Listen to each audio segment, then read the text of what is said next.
two, three. 1, 2, 3. 1, 2, 3. It was the same. It was the same pace. I guess cadence wasn't the weird rhythm. Cadence these nuts in your mouth. It doesn't even Alrighty. make sense. Welcome, challengers, to Battleground of the Gods, a Smite podcast. I am your hostess with the mostest, Nevaeh03. And joining me today, we have Fro Double G. Once again, take two. Fro is mad, but not mad, but kind of mad. And Riggs. What exactly makes you the mostest? Like, what does that mean? Yeah, it No. works with the hostess. No, she's the hostess with the mostest. She's not the mostest. She's with the mostest. So what do you have in your possession that makes you the mostest? A whole lot of feeding. Wonderful co-host Riggs, obviously. Fuck. Hey, listen, I'm asking in The mostest wonderful co-host. The hostess with the mostest wonderful co-host. Totally. You. Yes. Wait a minute. Yeah, I am talking about me. I got a little bit of brown right here. But I'm not brown nosing. I'm kissing my own ass. Think about it. Tap your head. Well, we are indeed a Smite podcast. Dep Nation is not here, so I will have to channel my inner Dep Nation and just get those awkward pauses in whenever I can. Nailed it. All right. So, Smite. Y'all play any Smite this week? What were your games like? Tell me about those. Riggs, why don't you start? Oh my god. Well, I'm letting you start because I just realized I haven't checked the actual show notes because of all the fuckery been going on beforehand. So I'm like, hey, I should actually check those to see what we're fucking doing today. Professional podcast. So, my games this week, right? Let me tell you. So much first Smite? off, oh wait, no, I actually did, yeah. Because first off, right, I had a couple more finals this week, right? Finished at the beginning of the week, done with school for the semester. Shout out to that. Now, here's where the bad part comes in, though. My team's fucking sucked this week, dude. It was a classic, where's my team at? I'm looking at my history, and pretty much every game is red. However, with the caveat of every game, I pretty much have I have double-digit kills and assists and like 1 to 5 deaths a game. And let's see. I'm just gonna cherry pick. I don't really remember a lot of these games, to be fair. I just know that it's been a little bit of a frustrating week of Smite. I'm just gonna cherry pick one, right? Let's see. Where's this one? This Thor game, right? Thor and Slash. All right, Thor and Slash. 14 and 9, right? Let's take a gander at the rest of my team. That is not between 1 and 5 deaths. Okay, let me pick a better one. 11 and 4 Erlang Shen Slash. 11 and 4. Let's take a look at my team. 3 and 10 Janice, 7 and 11 AMC, 3 and 7 Artemis, 0 and 9 Cthulhu. That's awesome. Let's see what else we got here. To be fair, Riggs, you watch your allies die once and you say fuck that guy and you won't peel for him for the rest of the match. That is 100% not true. There's some truth to that.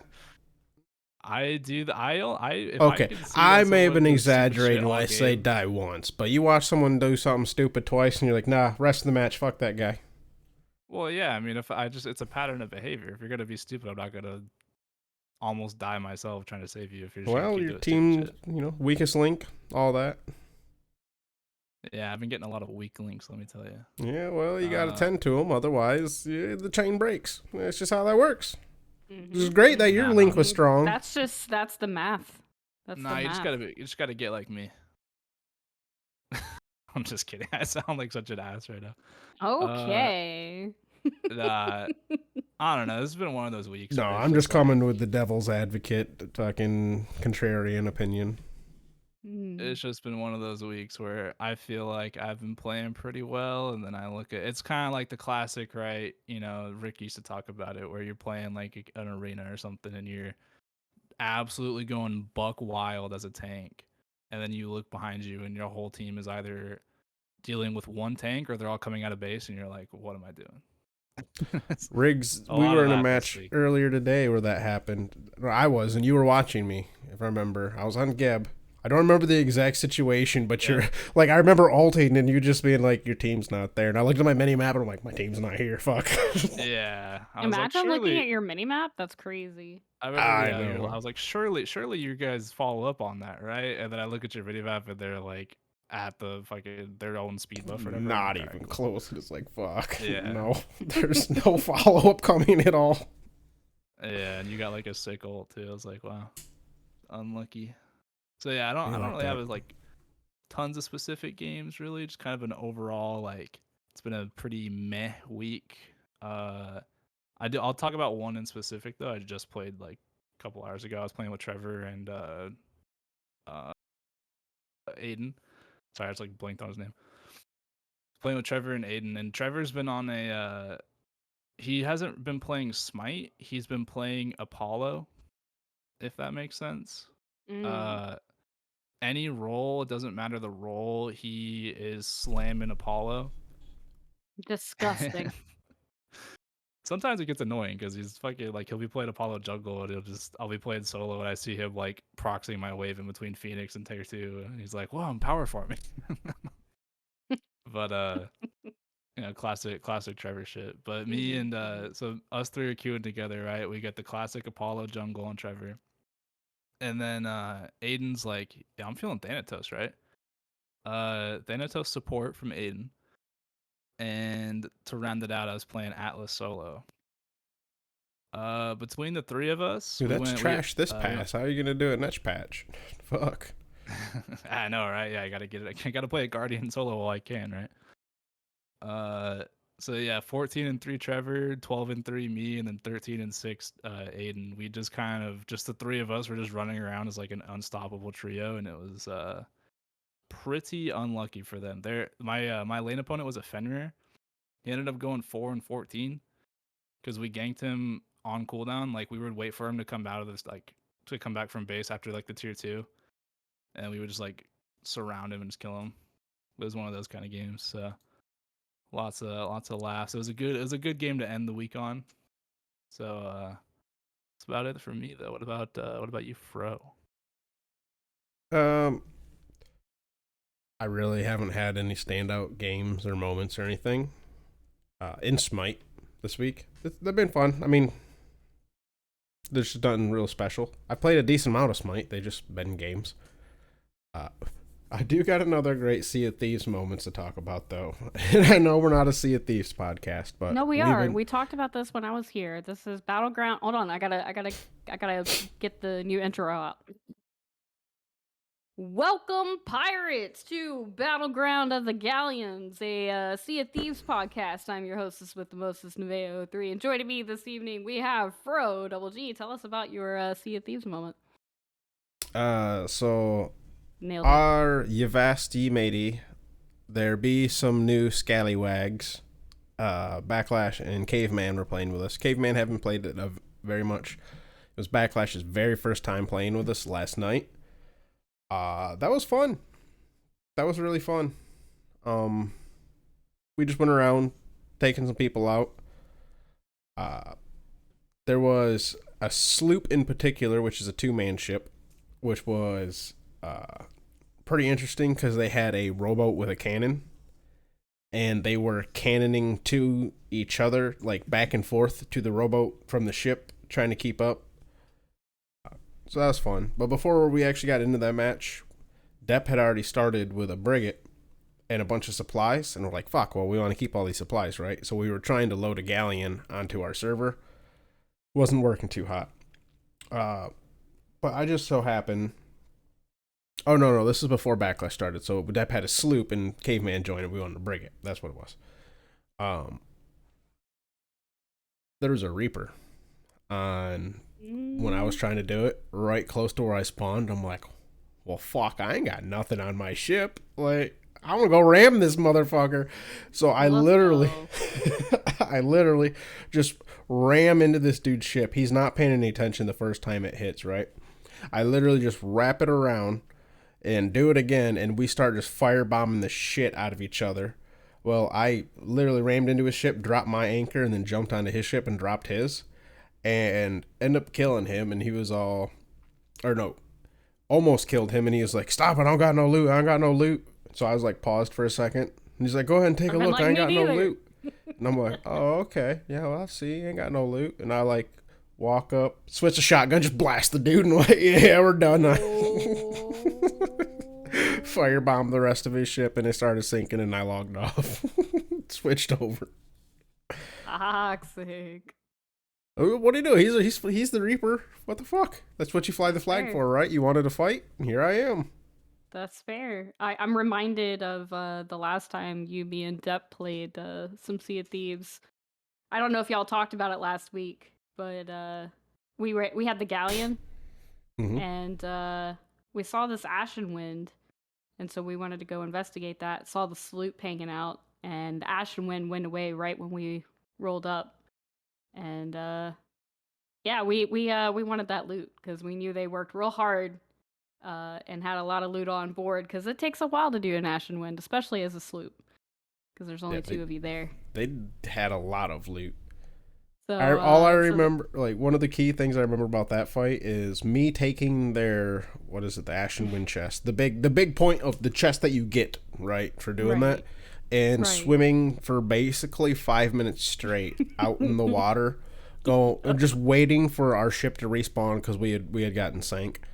And eventually I'm just like, oh fuck it, and here comes a shark and kills me. I'm like, well, no one gets that chest, I guess.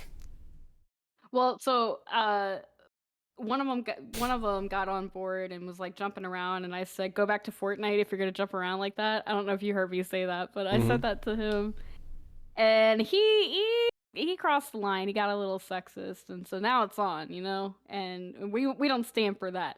So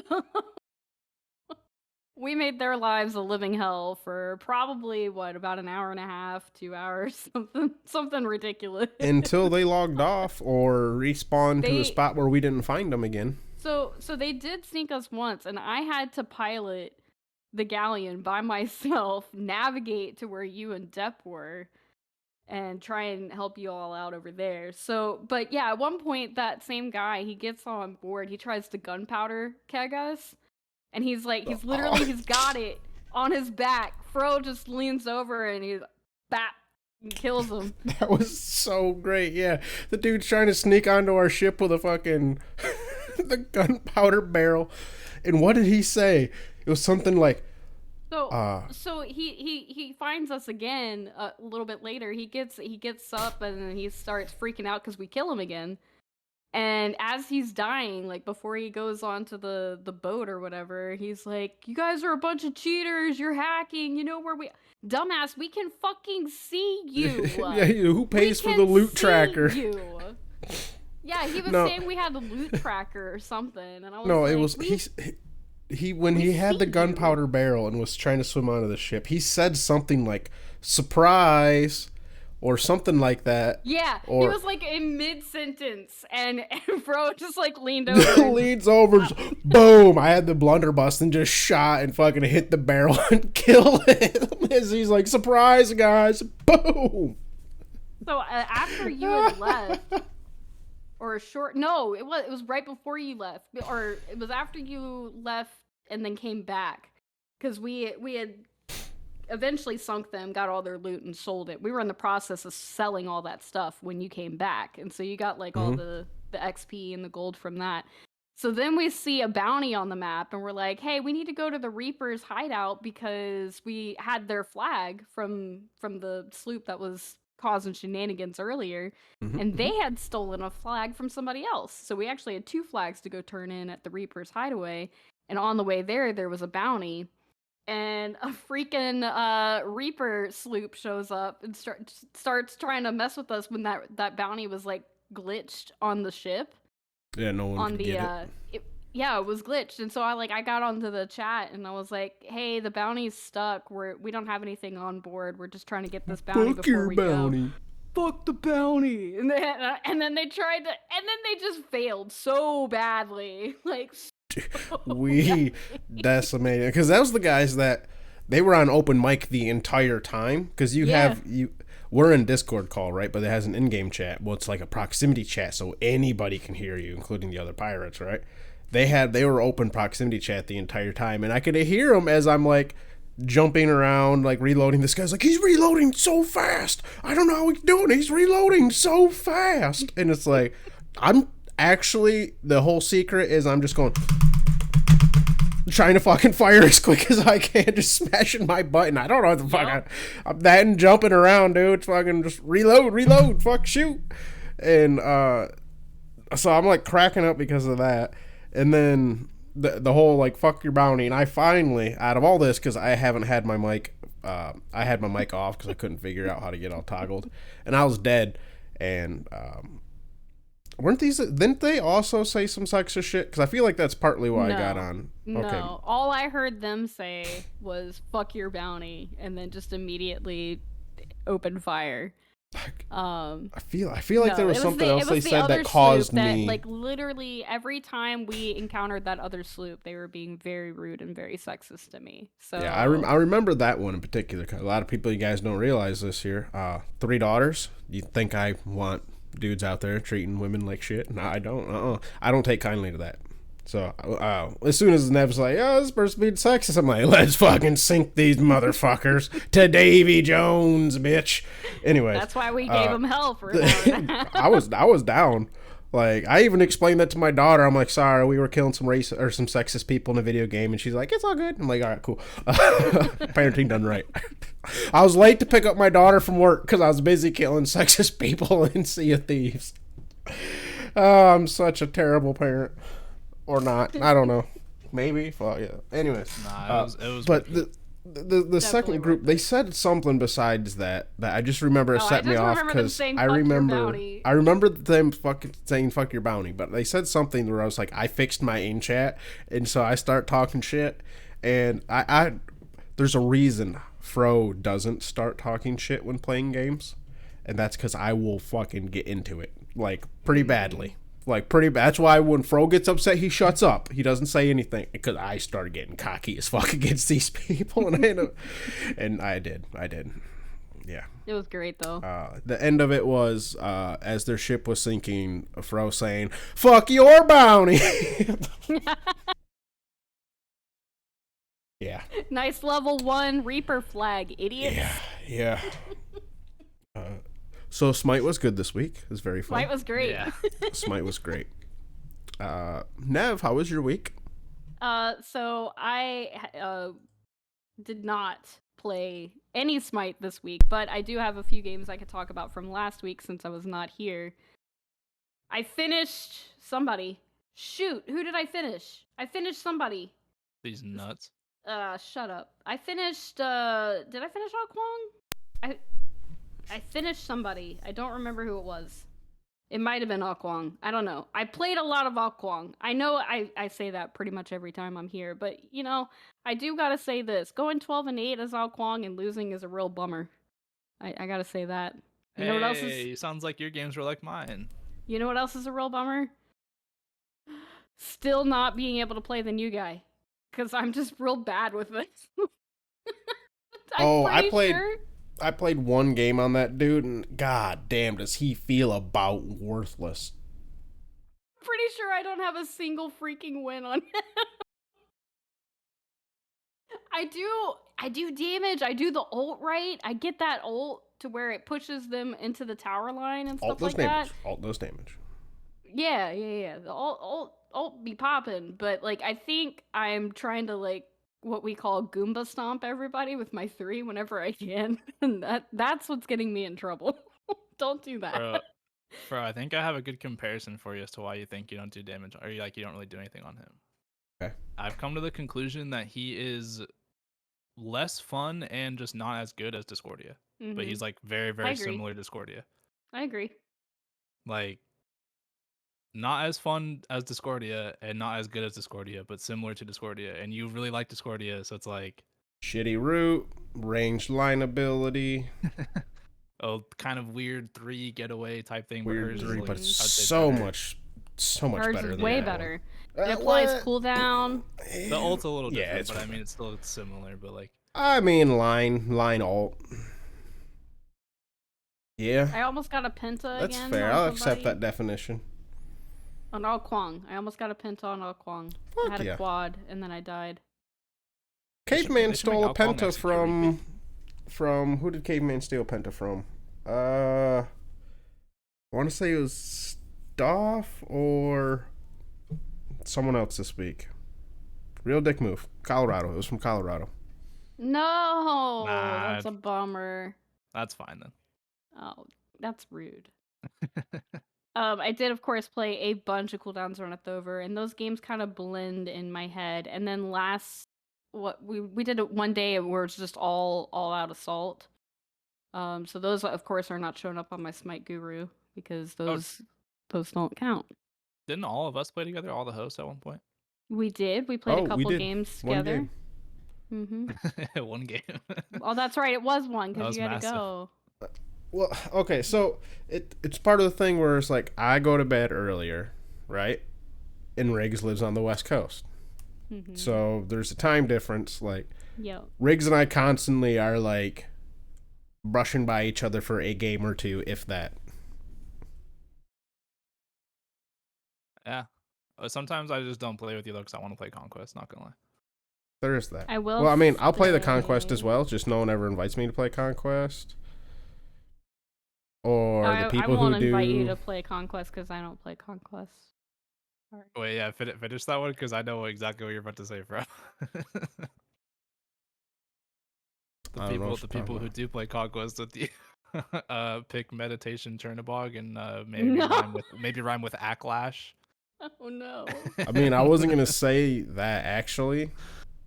But we could leave it at pick Meditation Chernobog as a good example. No, I was not going to blame Backlash. But yeah, it's very similar. And I will... No one wants to play Conquest with Fro, so we can get very good communication with good rotations and have good team fights and get that aspect of Smite, right? I really do enjoy that aspect of Smite. That's why I've done shit like competitive Smite. Granted, at shitter levels, but that's because I'm a shitter. I do enjoy that. I really do. Whenever people take me in a Conquest, though, it's usually because they want to be super sweaty, which is different from being competitive. Or they're looking to meme, or the person themselves gets fucking way too upset easily or wants to F6 too quickly. So that's just part of what's been keeping me a bit away from Conquest lately. But I've never said really no to it, unless it's like also late at night and it's like, hey, yo, I don't really have that much time. But even then, that's not really been much of an argument for the past like couple months because Conquests take less time than fucking some Slash games lately. So 25 minutes, just about. Literally, Riggs and I were in a 35-minute Slash game earlier. And right after he watched me in another 35 fucking minute Slash game. It was literally 2 back to back, and I logged off after that. I'm like, I gotta go, guys. I need to get some fucking food. I'm fucking frustrated. Like, yeah. So there is that. I do play Conquest still. I do enjoy Conquest. There's just a lot of circumstances, and also I do prefer to do it with more people. It's usually like if I'm gonna play it with just 2 people, let's just fucking do ranked, right? Like. I'm not opposed to doing ranked. Cancel that. Fuck, Riggs and I used to do ranked until he did it way too much and then fucking went beyond me. Well, it was the start of season. Not feeding so you could play ranked Conquest with Pro Double G? It's again the schedule things. They just didn't necessarily line up. We could squeak like a game or 2 in, right? But then Riggs would go play a bunch more, and I would only play with Riggs. Right. I replaced Fro with Trevor playing Fender and jumping into 5 people and calling his team monkeys. So that's what I replaced my team. That's what you've been replaced by. I was like, did you just describe me or Trevor? Because Trevor. Okay. Just to clarify, I wasn't sure. So you literally replaced the Fenrir jumping into 5 people as a monkey or like a monkey. Gotcha. No, yeah. Got it. No. It's a very not a hyperbole at all. Very factual statement.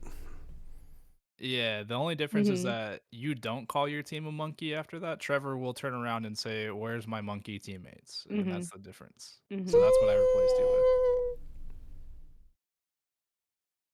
with. Most of the time. Most of the time. Yeah.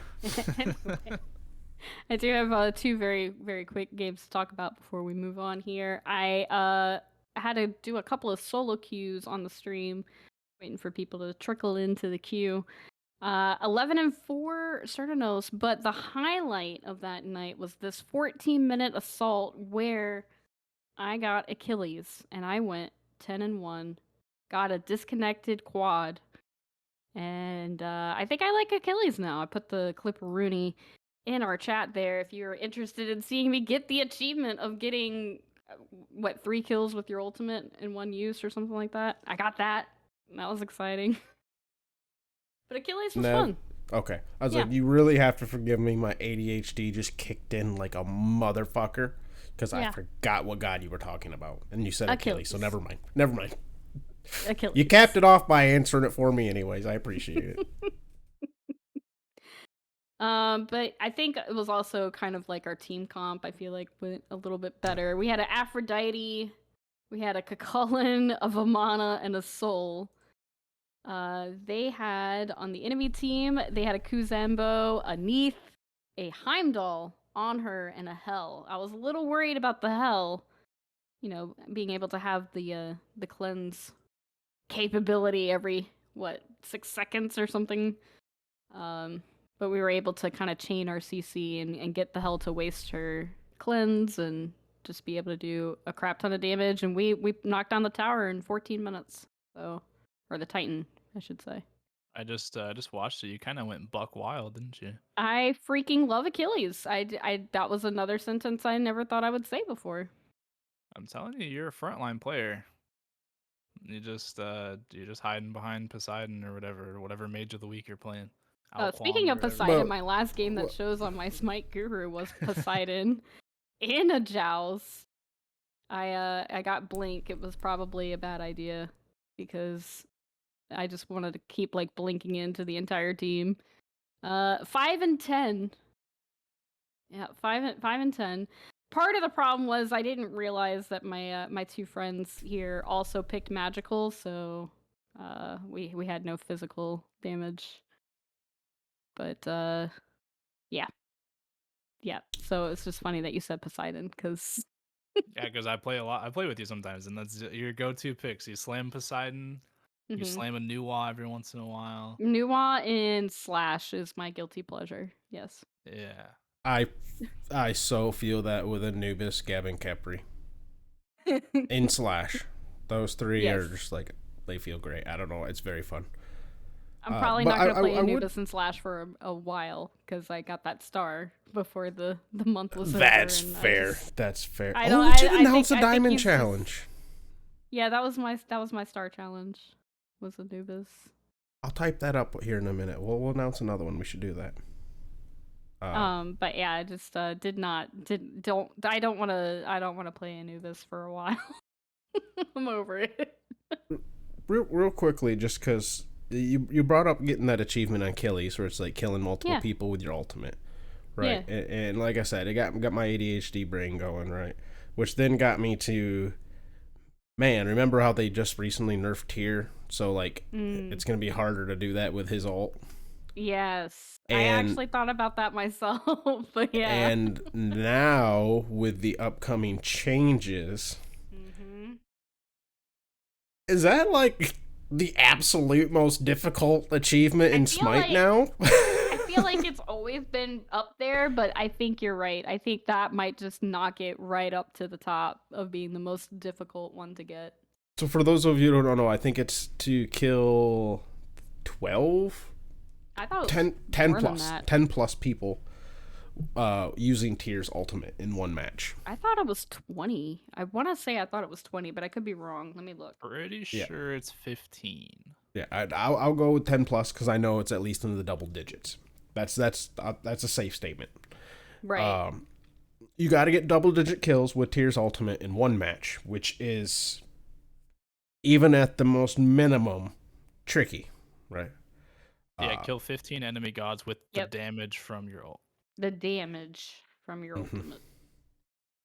Which is weird that they say with the damage from your ultimate, because that's all it does is damage. But anyways, isn't they're like a thing where it's like you don't really have to get the last hit with them. You just have to deal damage with your ult to them at some point, like while you're killing them. As tier kill 15 enemy gods with the damage from Lawbringer. That means you have to last it. I know the wording, but I'm pretty sure if I remember right, the wording is weird. Like you don't actually have to get the last hit. Correct. It is worded. You have to ult them at some point in your process of killing them, which still means you have to. I know you can't see my face right now, but I am giving you a face. Nev, he's not wrong. Yeah, I know he's not wrong. I think it's just weird. Like it's really if you don't want it to be from the damage, why say it this? Kill 15 enemy gods with the damage from Lawbringer. If that's not what you wanted to say, why are you saying it that way? Are you questioning their ability to type things out? Because you know how many times that's happened? A thing will come out. As someone who's in the quote-unquote Olympian alumni or whatever, the old-timer retirement Discord fucking... there's with Flare Boot, with Flare Boot, the king of you did a typo. It still happens. Yeah, it still happens. Many of those. Notably, I'm allowed to actually talk about these one. What is it? Baron with his ult. It says the strength is. That's it. The strength is. That's the sentence. And so we were memeing in the Discord about what the strength was. But yeah, so Flare Boot brought that up. It was great. It is worded weird, but you do have the damage you do has to be included in the basically in last time they were in combat that caused their death or whatever. You know what I mean? Yeah. Kind of like if you were to hit the T screen, it's got to be there. Yeah, it's still a lot though. But considering what they nerfed tier, all of his damage and shit, like it's heavily achievement. That's like, hey, hit your ability and hope your allies do something. And not in the most vaguest of like, I'm playing support, ha ha ha, right? Hit my abilities, hope they do something. No, it's the absolute, like, hit your abilities and hope somebody else does something. Because you ain't fucking killing with your ability. It only does, like, fuck, I don't know. You'd have to check, but I bet it's probably one of the lowest warrior ultimates out there right now. 600 base with 120 scaling. Compared to, like, we got, I guess, Hercules, and I guess we do got other ones. But it's also just pure damage, so I guess. But if you were looking at like Horus, what's Horus's damage? Not that high. Not that high, no. But then he also does have the health shields. But if you look at another pure damage, we have Hercules, right? 800 plus 100% scaling. And Hercules is getting buffed on Tuesday. Right, but Hercules is also notorious for being one of the highest damage ultimates out there. So maybe let's look at someone like Shiva. But then it's like, well, Shiva also has numerous things. Which one do you choose to pick? So it is a little bit tricky. But Tyr's ult is most similar to Osiris ult in damage. Because Osiris ult is 20 more base damage, but a little bit less scaling. So they're around the same. Right, and with how the scaling works, it's close. Yeah. Warriors don't scale worth the fuck. I mean, they do scale with that high scaling, but they don't have the power to scale from. So that's what I meant by that. So yeah, they're not really, and Osiris ult isn't really smacker, right? So yeah, I don't know. Well, speaking his ult sucks. Speaking of Osiris ult, oh no, tier ult sucks. Yeah, because it's just pure damage. Because at least Osiris ult does fucking anti-heal, so at least you have the chance to fucking kill him. No, isn't it's complete? Slows by a tiny bit. Oh, does it? Oh, okay. Yeah, it's like a 20% slow, but it's that. I'll say this about tier. I'm pretty sure the only time I've ever been successful with tiers and cooldowns run it over, and that doesn't count for anything. So full damage tier Hydras. Yep. Boom. Yep. Full damage Hydras. Yep. Don't forget that stone cutting. It's a little bit sleeper. But also, speaking, don't buy Runeforge either. I have this wonderful transition. Will you please let me say it? Hey, what about the weather? Are you guys having? Jesus. Dude, okay. Actually, to bitch about the weather for a second, I literally never got a spring, and that's all I got to say. Yeah, welcome to Arizona, dude. We have summer and slightly less hot summer. Winter. All right, sorry, Nev. What were you saying? Man, I Something about really Smite? do feel like Depp right now. I feel Something like about Depp. Smite? Nev, All can you right. please host? I will leave this call. I will do it. Speaking of power and not a lot of it, let's talk about this upcoming patch that's already out by the time this episode comes out. That we just got the patch notes for 2 days ago. They took the power. They took the power. I have an idea, right? Because I feel like me and you have already talked a little bit about it, Nev, that we're both we're feeling a little negative towards this. Little frustrated. So for different reasons, but I think we should go through and maybe talk about some good stuff, and then we can have the floor to rant. We're gonna do the compliment sandwich. Oh, well, it's great. I do like how we did this last time, and that's why I had put in the show notes. We should do some pros and cons like we did last time, because we don't like to sit here and read the entire patch notes to you verbatim. That's not fun for you, and it's not fun for us. So let's talk about one or two things that we're excited and looking forward to on this patch. Riggs, you can start. I am looking forward to some of the changes towards the buff camps and the towers and the phoenixes. I think that's going to be kind of cool. If you guys don't know, they're making towers and phoenixes tankier, which is kind of nice. It's not going to do a ton late game. I mean, it is, but it's not really like you're going to take an extra couple shots as a tank. Yeah, it's more so you're not going to be able to tower dive as easily, which is always a good thing. I feel like your tower should be a little bit more of a safety area than it is. I do think there's a little bit of a fine line there, though, because you don't want to be tower boy like Herwin, but you don't also want to be, you don't want them to do nothing, but you don't want to be like just chilling underneath your tower. So we'll see how that goes. The threat level of a tower should correlate a little bit more to your level, not just whether or not you have HP. Yeah. What else did I like? Oh, they fixed the Najah bug. That's kind of cool. They did. Oh, yeah. You took one of mine. I was excited about that. Oh my god, I got him during cooldowns, and I freaked out. I was like, this is literally unplayable. Yeah, it's bad. So yeah, if you want to play it, if you want to play PowerPoint, play Najah before the patch comes out, which you guys will already be out by this point. So hopefully it's fixed. Yeah, that's true. Hopefully it is actually fixed. I didn't play it on PTS, so I don't know. Because what started the problem was because they fixed like the art on the passive, right? Yeah, they updated the art, I think, for the passive, and then that caused it to where sometimes it wouldn't show up, and then if it didn't show up, your game just died. Yep.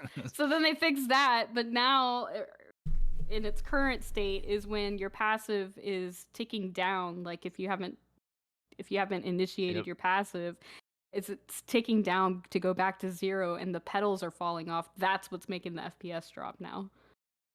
Yeah, and it's pretty awful. It's pretty bad. I was like W keying as hard as I could. I was like, I can't let my passive die. My game will break. Oh my god, that's terrifying. It's like that. It's like the what's that fucking movie? Crank? Not Crank. Yes. Yeah. Is it Crank? Yeah, it's with Jason Statham. Yeah, where he's got to keep his adrenaline up or he dies. Yeah, it's Crank. Fucking Nev's out here playing Crank with fucking Najah. Everybody get out of my way! Why are you diving Fire Giant? It's this or ultimate death! It's this or I actually die. I'll do my last one real quick and then I'll move it on. I like the Circuit buff as well. I think it'll be nice. They kind of completely gutted that character when they changed her originally to not be a support, and Aggro talked about it because he was kind of the lead on that, as well as the Erling one. And he was like, yeah, we kind of we didn't want her to be the top support, and we didn't think about making her still like a good jungler. Like they wanted to just completely gut her support capability, and then didn't really think about like the consequences of that for jungle. And so now they gave her a cleave auto attack, kind of cool. Rick out here still giving everybody cleaves. Did you not see that? He's not even playing Smite. No, I haven't seen the patch at all. Yeah, they her third one where she does a little like kind of twirly looking thing, it's a cleave now. So I think it's the one where she like uses her tail. I don't know if she uses her tail or not, but she does like a little like spinny type thing. I'm saying this is a Rick change. I'm just locking it in.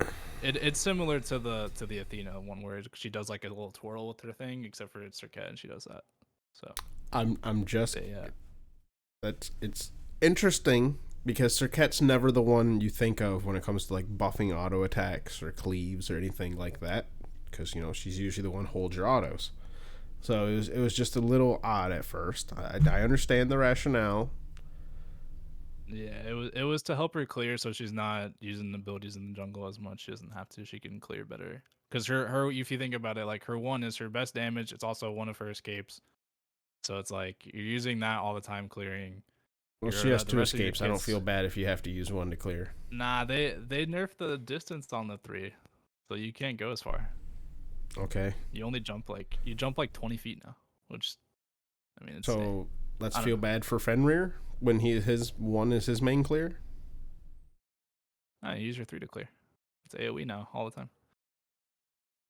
Okay, I mean I guess that's fair, but like it was just an example off the top of my head. I don't know. You got two escapes. I'm gonna not feel as bad for you. Yeah. So that's my positive. So we'll kick it to Nev since Fro hasn't really had a chance to read the patch. I don't know if you want to do that while Nev's telling hers. Get an idea. Oh, I don't have too many because some of them that you've already listed I was also looking forward to. But specifically, in addition to the buffs to the tower and the Titan, you know who else is seeing buffs? Your Jugs and Slash. Let's go. I've been waiting for them to get a little bit more beefy. I'm excited about it. Those things do a lot of damage. Yeah, but they're going to be a little bit more tanky now, so that'll be nice. It's something that I had mentioned that I wanted to see back when Slash first came out. I felt that they were a little too squishy.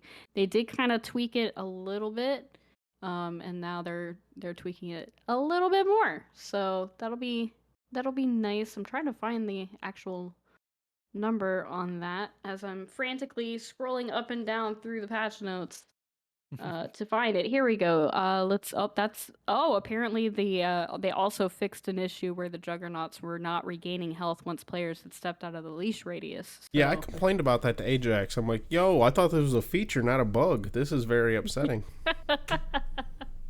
That actually was a very common thing. A lot of people thought that was a feature, not a bug. Exactly. And I kind of don't want them to change it. But I really like that. This part I did want them to change, and I am glad to see this. The scaling, it's going to stack every 1 minute of game time, increased health from 250 to 275, increased physical protections from +4 to +6, and increased physical power from +6 +7. So just a little bit more. Just a little bit more. So that'll be nice to see. And I wasn't kidding when I said I was really excited about them fixing Neisha. Because I legit added Kitten in her Discord, and I was like, please tell me somebody knows about this, because this is awful. Yeah. He's one of my favorite gods, so it's like, I haven't been able to play him in like almost a month because of it. He's one of my favorite assassins. I really do enjoy playing him, but I've legit almost just like F6'd out of that cooldowns runneth over, because it was impossible to play. Throwback, but I've never met a Diamond Neja that's good at Neja. I am a Diamond Neja. Are you saying I'm bad? I haven't met a Diamond Neja that's good at Neja. Wow. Those are some fighting words, Fro. Wow. I mean, it's a bit of a throwback, and I'll go... Where are my stats? Wait, it's a throwback? I thought you were saying I don't get the reference. Now. I just feel I don't like either. I feel like you're just talking So shit. Neja was like my second Diamond assassin, right? Yeah. And so it was Killers. It's more of a PlayStation from back in PlayStation days. Oh, okay. Because like every single one of us, which is ironic that you all mentioned your Diamond Nejas too. We're all Diamond Nejas, and every time one of us would pick Neja. I just always would start off with, I haven't seen a Diamond Najah that's actually good at Najah. And every time I see you miss a sash or ultimate, I will also say that statement. So my my KDA on Nejah is 2.03 with a win rate of 53.33%. So not the best god that I have, but that's not terrible stats. I'm proud of them. Plus, I just enjoy playing him. He's fun. Honestly, think you're bad at Najah, right? Oh, I think I'm mediocre. What were your stats, Sniff? Let's have Najah off. You asked after fucking open stat for smite. Tome for smite. A Najah off, if you will. Najah. So you want me to repeat what I just said? Yeah, I didn't fully. You weren't listening. Maybe. Only slightly. I heard numbers and I stopped listening. Game mode. I'm doing overall. Game mode. Matches. I'm just trying to find 2.03 KDA and a 53.33% win rate. Were you listening that time, Riggs? I was. Okay. It doesn't show KDA on this, so I might have to do that as well. I can look you up and find the KDA for you. My Najah is terrible because, like I said, it was my second assassin. It's Riggs with 2 eyes, right? Correctamundo, because Riggs with 1 eye hasn't played since like season 1, but you know. God performance. Nejah. Riggs has a 2.94 KDA and a 57.95% win rate. That's huge. Yeah, your Nejah is better than mine. Good job. Still looking for Najah. I can look yours up too. Would you be surprised if, you know how you just said you played Najah once and it was like horrible and you don't want to ever do it? Could you imagine willingly picking it in SPL? No. Well, Scream did that. That's insane. It wasn't recently, it was a little bit ago, but that bug's been around for a while, so yeah, it was. Fro, your Nejah I found it. Is 2.22 KDA. And do you want me to say your win rate? 47.62. That would be it. No, that tracks. Because if I go over to PlayStation, which I have like, it's like the same 48.87 or 85 with 2.19 KDA. But I also I don't play Najah in the jungle. I mean, I play him in the jungle, yeah. But most games are support Najah. I play him in Arena and Assault. Yep. Assault, Arena, and then he is one of my go-to junglers. And that's honestly probably where most of my kills and wins come from on him. So that, I think, I'm really trying to scroll through and see if there's anything else I'm super stoked about this patch. The Ganesha skin's cute. And I like the horsing around Chiron skin. That one made me laugh. I feel like Fro might like the Slipknot stuff, I feel like. Nope, I'm not I'm not a Slipknot fan, but I can understand fans of the band really being excited about it. I am personally not a fan, so this will probably not be an event that I participate in. So right here is my tattoo of my Slipknot S. Right there. I'm not really excited for this. You're not? It feels weird. I mean, so I do like that they, made Chalk be the like guitar player and Raijin is the drummer, and I just wish that it was more different gods. Why is it 3 skins for 3 gods? Well, if they're gonna do a band one, there's got to be a Raijin drum thing. That's pretty much a given. Right, which there are 3. But then the guitar, yeah. The guitar ones are kind of, but like, there's gonna be a band. There's got to be a Raijin drum thing. I don't like the fact that they all look so similar. I don't like the fact that they look all similar because like now when you play, I mean like playing against now, it's like they all look so similar. Obviously, like their faces are different. But that's really the only like distinguishing factor in a lot of them. So it's like trying to figure out like who's who. You know what I mean? Like, oh, is that a Poseidon? Nope, that's a Chalk Axe coming at me. Is there like a, you know what I mean? Like Raijin, kind of you can kind of tell the Raijin ones, but the other two, it's like it's gonna be kind of hard to. It's gonna be a little goofy. I mean, like with the T5 Chalk skin, I still get confused sometimes. I'm like, wait, have they always had a Poseidon over there? Oh wait, no, that's Chalk. I was playing a game with Riggs earlier, and we had a Cleo who had the like siren skin or whatever the fuck it is. That I was, for whatever reason, kept getting confused in my head with the mermaid Nuwa. Yeah. Right? No, I know. I got confused with that one a couple weeks ago, too. And then all of a sudden the bitch would dash at me and be like, "Rah!" And I'm like, what the fuck? Like, this is not a Nuwa. When did you have that? When did Nuwa dash? Yeah. So, you know, I kind of get that. Which, that's a little different, because you're just like, whatever. It's skin choices. I get it. They're both aqua. They're both fish. Whatever. Still kind of shitty. Still not a big fan of it.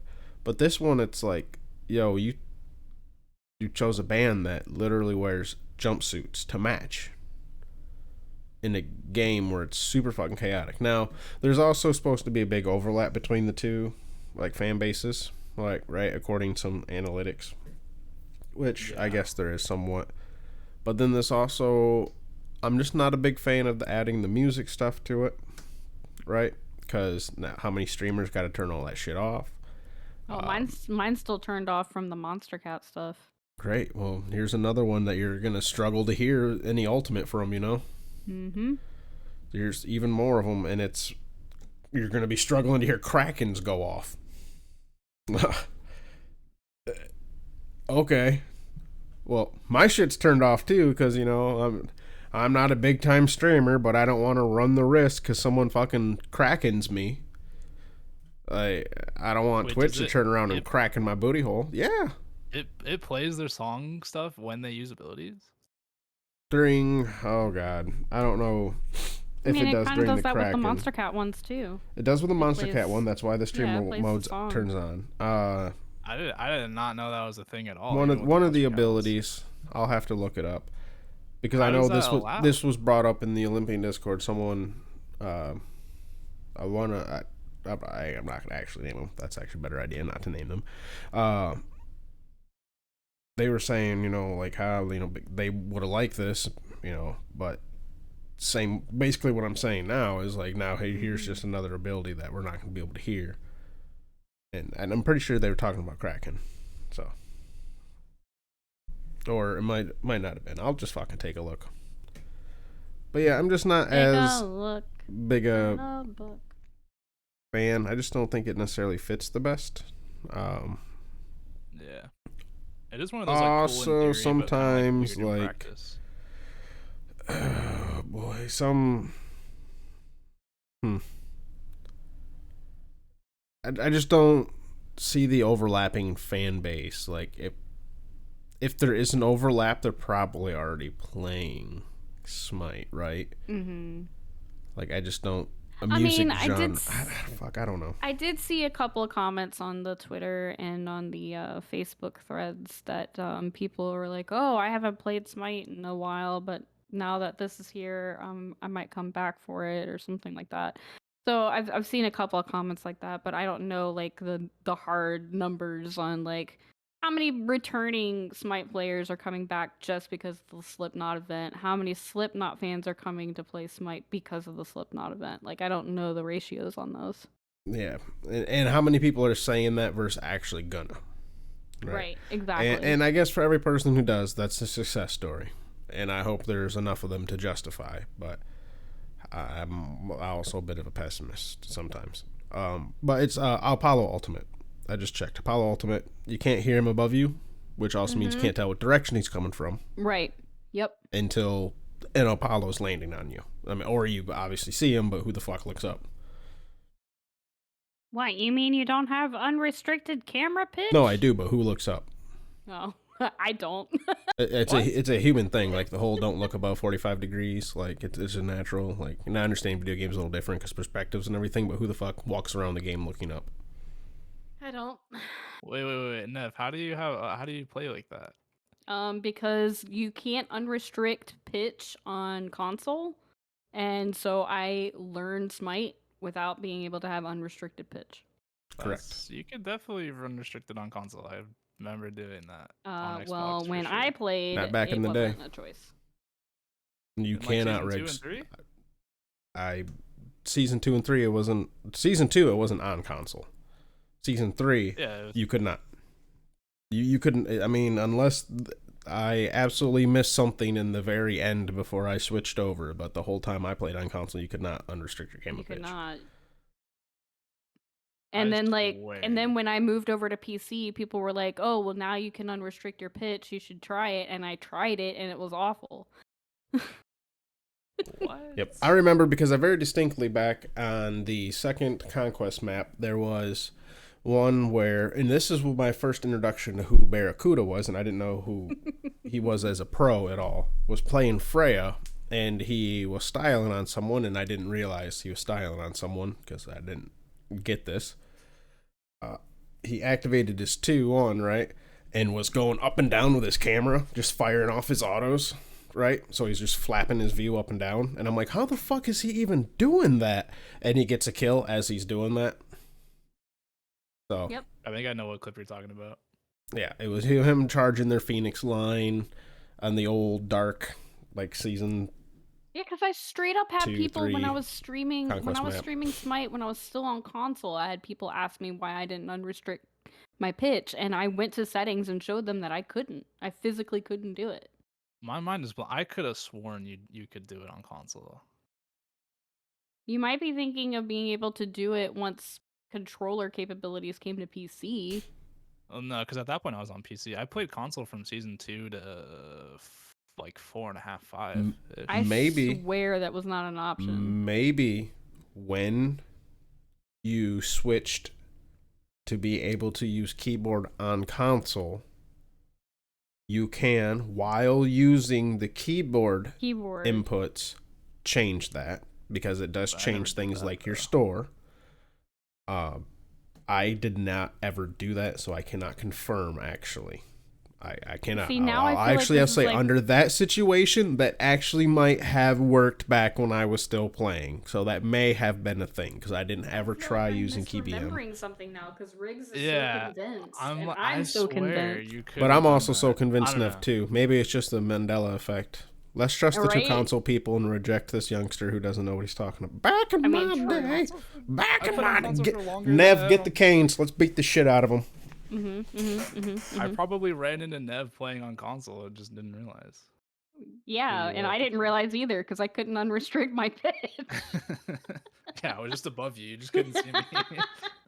I was just constantly floating. Nev's up there in Ratatasker. Or Riggs up there on Ratatasker. This person's not going to have any idea. Yeah, I brought over my Nevi, whatever your name is. That was it. That was one of my biggest issues with Ratatasker, crossplay. Thor, and Thanatos. Yes, because I couldn't unrestrict my pitch and PC players could. So it's kind of similar to like PC versus console on Medusa, for example. It's kind of a similar like thing. It's like this would work better on PC than it does on console. Anyway, I'm done talking about my pros for the patch. Fro, have you had a moment to look at and see if you notice any pros for this upcoming patch that you would want to talk about? I have not. No, I've been just talking with you guys instead. You've been playing with the cat and talking about unrestricted pitch. See, there's downsides to having the video on sometimes, right? But Fro for like a microsecond forgot that the camera was on. He was like, "How did you know I knew the camera was on. I knew the camera was on. It's like, oh yeah, that's right. I did get distracted with that. Negatives time. It's time to talk about the cons. Do you want to take this, Nev, or do you want me to go? And not the long con, just the cons. Well, this might be a bit of the long con. Well, we can kind of break this up because Fro and I also talked about a couple of things while you were AFK, Riggs, about some things that not necessarily a con, but I feel like it's a poor choice of wording. Adventures are back, everybody. Adventures are back. First up on the adventure is a month, 4 weeks of this Smite Night adventure. It's only on Saturday nights. And 3 out of the 4 Saturday nights are going to be Conquest. Conquest. Conquack. Playing some Conquack. Conquest. Weeks Your 1 favorite duck and of the day. Weeks 1 and 3 are going to be the classic Conquest map. This is from like your closed beta days on the PC. And then week 2 is going to be All Out Slash, which is basically cooldowns runneth over rule set on the Slash map. And then week 4 is 5v5 Season 9 Conquest. You have to be in a complete party of 5 in order to play. And that is our introduction back into adventures. Fro and I discussed this a little bit pre-recording. Fro, what are your thoughts on this new adventure coming to Smite? They're glorified MOTDs and don't act like they're anything else. It's not an adventure. That's my thing. It's a glorified MOTD, and please don't act like it's anything else. It's not when an I adventure. first heard they were bringing the Conquest map back, I'm like, oh. And they're like, for an adventure. And I'm like, oh, that's going to be cool. Because Lantern, by the way, 25 green if you're listening. Excuse me. He had always talked about how he would like to do something he referred to as the gauntlet, where you have to like go down the lane and it's like progressively tougher challenges to get to the end. And that's my immediate mind when I went to, and they're like, they're bringing back the map for that. And I'm like, oh, maybe it's a mini thing where you got your mini bosses, they're a little tougher. You got to kind of like beat up some other shit, work your way up somewhat to like the other Hercules adventures or something, right? But with actually stronger ones. Maybe throw in, it was like, my mind started going crazy. It could have like this Mega Man mechanic, like defeat this guy so you get this power up that might help against this one, depending if you pick, you know, a mage or a hunter or whatever. And I'm like, oh, it could be actually really cool and interesting. Could be great. It's MOTD on the old map. Yep. It's Conquest on the old map. It's not even MOTD. It's fucking a Conquest match on the old map. All Out Assault is an MOTD. Or all Out Slash. Sorry, they already got it for Assault. I got them mixed up. You know, that's on the MOTD rotation. Anyways, so All Out Slash, you can already just go into customs and make that. Yep. They fulfilled having All Out Slash when they gave us the ability to make it whenever we wanted. And honestly, I might one night just do customs All Out Slash to troll the night that they do that. I'm tempted. That'll be tempted. Week 2, so I'm very not tempted. Next Saturday, but the Saturday after. Now, the only reason I don't want to, right, is because I do want to see Hyra successful, and I'd rather go about just withholding my participation to it, right? But on the same hand, this is a little bit ridiculous, and don't try. This ain't an adventure, so I might stream that. We'll see. I'll at y'all for Fro's adventures in MOTD Slash. And then a 5v5 Conquest, I'm actually okay with. That's the one out of all of them where I feel the most okay with. But on the same hand, that's also the one that's probably going to hinder, potentially, or has the highest potential to hinder everyone's games those nights, in my opinion. Or it also has the highest chance to exclude the most amount of people that might want to participate by simply not having enough people to fill a team of 5. Or, conversely, it's pulling 10 people at a time out of your normal conquest or rank queues that are happening that night. So, or any other queue that they might have been playing, but most likely probably would have been those two if they're interested in playing a 5v5 conquest, right? Right. Because it's those people who usually wanted to, the mains, who are like, hey, give me a 5v5, I want my 5v5 rank, right? So those two aspects thrown together, I don't necessarily think that's going to be great, but I also think that's one of the most justified as a standalone, potentially call an adventure, because it maybe shouldn't be around at the full time. I think that the custom maps of Joust existing and being in the game for so long as custom options whenever you want to play them also takes away from me really giving a fuck about the old Conquest map being in, because it's just kind of one of the things that you can just put it in and we can be, yay, cool, we have it now.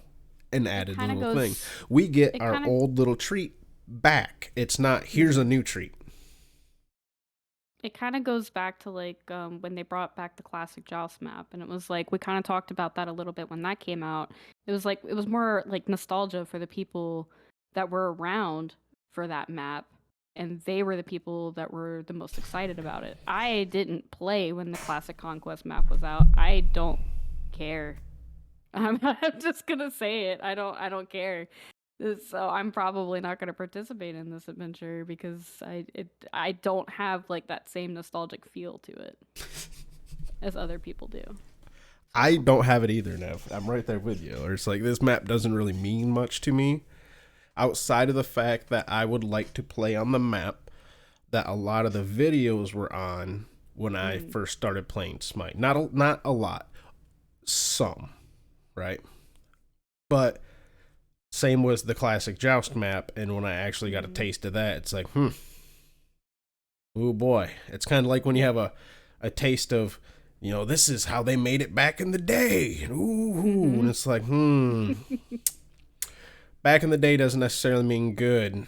Good, right? Yeah. Right. You know, we have good ingredients nowadays that are naturally sourced and shit like that. That's better.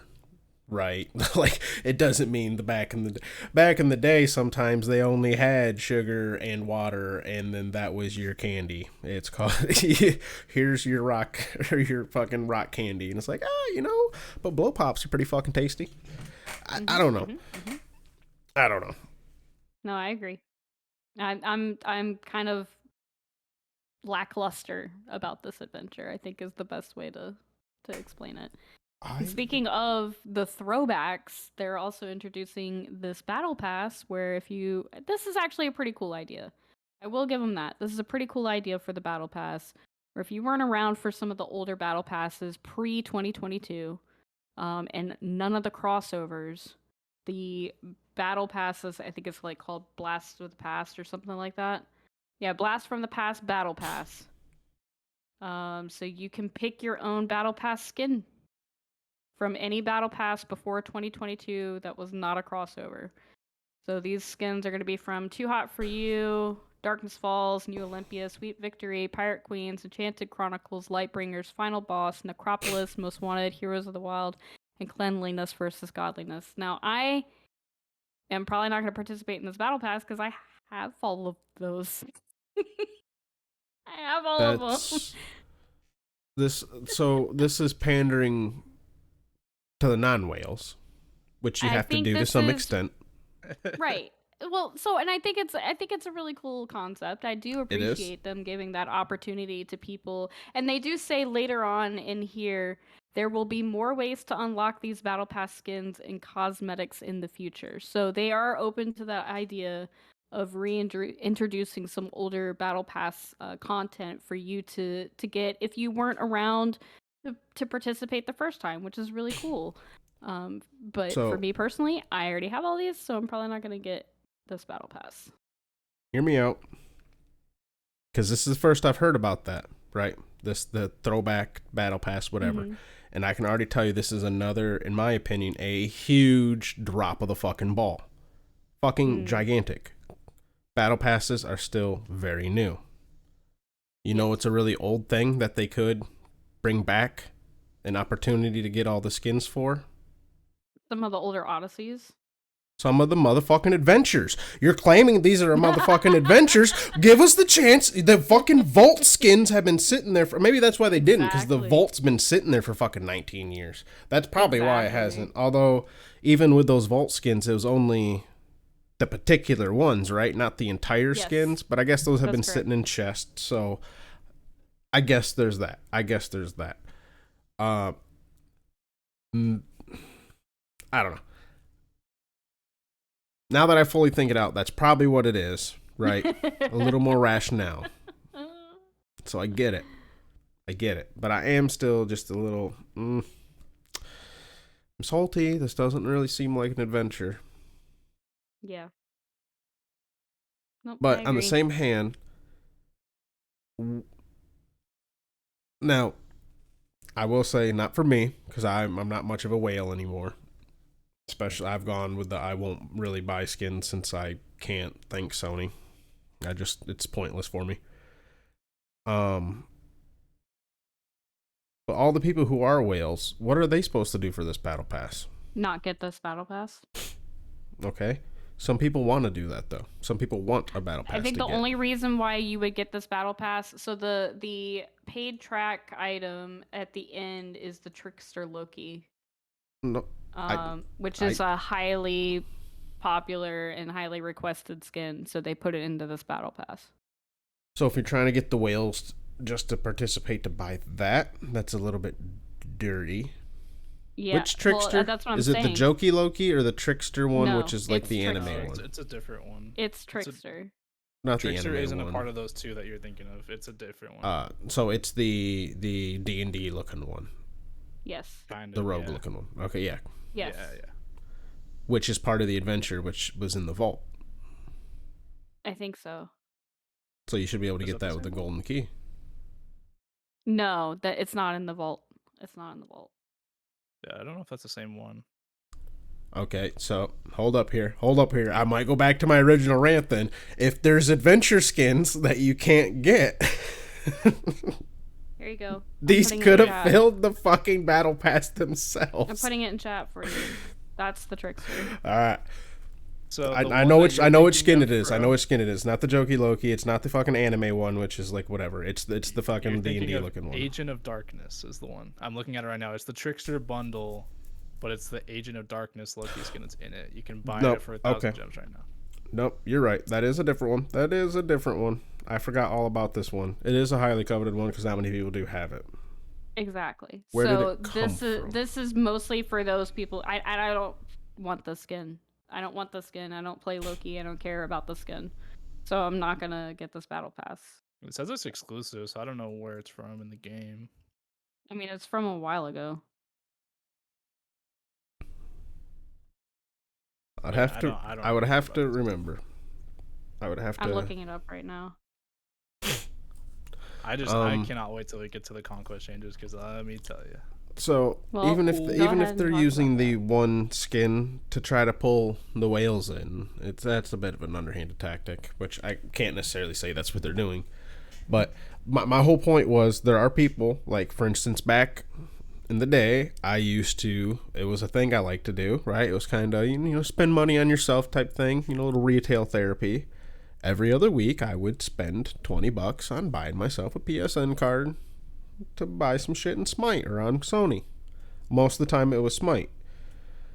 Okay, it's the Smite Blitz one, which they turned around and didn't they? So it's just the Smite Blitz. It's just the Smite. What Smite Blitz? Oh, fuck. Which Smite spinoff is that? Was that the mobile game one, or that was Rivals? There's been multiple. That was a mobile game. There's multiple. This skin can only be obtained by collecting 3,000 gems in the mobile game Smite Blitz after linking accounts. That's why so many people wanted it, is because you had to link your account to Smite Blitz and also collect 3,000 gems in the game. Right. And Blitz was that the side-scrolling team fight one? I don't remember. I didn't get into that one. I think that was the one I might have actually alpha tested or beta tested for. I don't remember. Because then they also had the Smite Tactics. Yeah, the Blitz was that one. Yeah, Blitz was that one where they had the other gods and shit too. The side-scrolling the phone one. Okay. And then, because then they also had the Smite Tactics, which I don't remember. Oh, that's right. That was, I played and then Smite they Blitz had for like a weekend. I remember right. that. You played it during High Res Expo. High Res, yep. Because they had everyone do it there, but they didn't really. Or to collect your pin. Right, to get your pin. Mm-hmm. Do you have this on Xbox? Do we already have this? I didn't have it on Xbox. I didn't get enough gems. Is that part of the reason why it's so coveted? Is because people who didn't go to SWC didn't get a chance to unlock it? Probably, yeah. Is there something funky with that? I don't even think it's that good of a skin. Anyways, honestly. I mean, it looks okay. That's all I got. Is okay. Loki has much better. Oh yeah. Yeah, and they're way better Loki skins. For fucking sure. Anyways, I just feel like you could have actually produced some sort of battle pass, or if you were going to call it a blast from the past one, Make it an event, not a battle pass. Maybe pick some of the harder to obtain ones from chests, which I guess Odyssey. That could still be some old Odyssey. I don't know. I would have preferred old Odyssey content rather than old battle pass content, but that might just be me. Yeah. Well, again, I guess this all might fall back to what was available in chests already still. So maybe that's why they chose the battle pass. I'm not entirely sure. But they just don't seem that old. I just... No. If it was a thing where you just didn't have time to do a battle pass, or you were already busy with other skins, right? Because the Slipknot thing's not battle pass, whereas the other crossovers have been battle passes for the most part. Correct. Just say that. Just say it. Just say no battle pass. We're gonna ride this other one out for a little bit. Or I mean, a lot of people were like shocked that the Slipknot event wasn't a battle pass because they thought it was going to be a battle pass, and then they announced it as an exclusive event. And people are like, "Well, why didn't you just make it a battle pass?" Because they only have Monster Cat 3 skins to hand out. Or 3 gods to hand this 3 gods. You could do a battle pass and do like 4 of those skins, and then put the rest into a chest.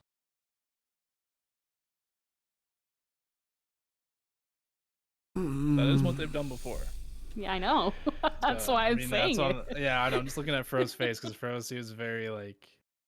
I'm thinking of it from like, well, then how do you decide which ones to do that to? Because then just make it 3. Just make it 3. Yeah. Just make it 3. Well, make one of each. A lot of the other ones were very quantifiable. Like, you know, for instance, like the fucking, why am I drawing a blank on them? The fucking reptiles. The turtles. The Ninja Turtles. The one skin art style was almost, everyone agrees, looks better, right? And there's certain turtles that are, without a doubt, more popular. Donatello being one of the least ones. Raphael and fucking Leonardo being the most popular two, right? These are like, they have the facts and figures for this shit. Who's the most popular Slipknot dude? Which one do you put in? Especially when 2 of the people of the skins they did have only been around for like an album or 2 of Slipknot. And then there's other things too, like some of the times the popularity of the actual people in the band has really just depended on the coolness of their mask, right? So as and that changes every album, so some people don't like their mask as they change, so they become less popular for that time period. I get why they didn't do a battle pass, because it's so limiting and they would have had to did it so weird. This is just so fucking weird. It's a weird patch. It's a weird patch. It's a weird patch, and we didn't even talk about the weirdest part. Riggs, talk about the weirdest part.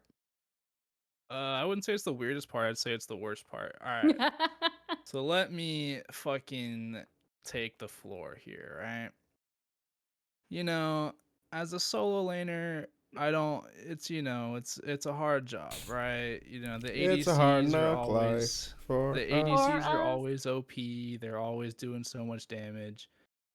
they may or may not have nerfed solo lane pretty directly in the past 4 patches, and this one may be the worst, I would say.